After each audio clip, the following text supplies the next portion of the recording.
Hello friends, जय जगन्नाथ। आसंता 18 तारिख में राज्य में पुणी एक लघुचाप सृष्टि होगा संभावना अच्छी।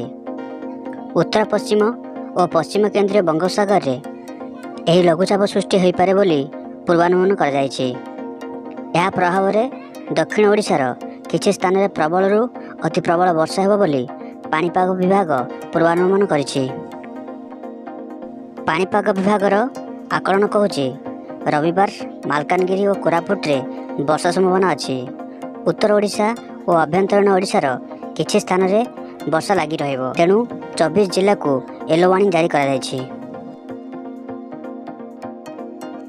सोमवार लघुचाप हेतु दक्षिण ओडिशार मालकानगिरी और कोरापुट रे प्रबल अति प्रबल वर्षा हो पारे। नवरंगपुर, कलाहांडी और नुआपड़ा रे अधिक वर्षा संभावना अच्छी। 19 तारिख में कोरापुट और कलाहांडी रे प्रबल अति प्रबल वर्षा हो पारे। मालकानगिरी, बलांगीर समेत आभ्यंतरीण ओडिशा एवं दक्षिण ओडिशार विभिन्न स्थान में प्रबल वर्षा होबार आकलन करा जायछि। वर्षा रे लागिबनी ब्रेक, आसुची बैक टू बैक लघुचाप। बंगोपसागर रे सक्रिय लघुचाप हेतु राज्य में एवं वर्षा जारी रही। यार प्रभाव आहरी 4 दिन जाए रहिबो। कोरापुट, नवरंगपुर, गजपति, रायगड़ा, कंधमाल और गंजाम रे प्रबल वर्षा नहीं सतर्कता जारी करा जायछि।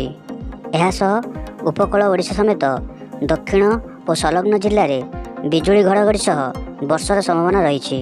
आज दक्षिण ओडिशा रे वर्षार परिमाण बढ़िबो। ओडिशा उपकूल अंचल समुद्र अशांत थिबारु मत्स्यजीवों को समुद्र बारण करा जायछि।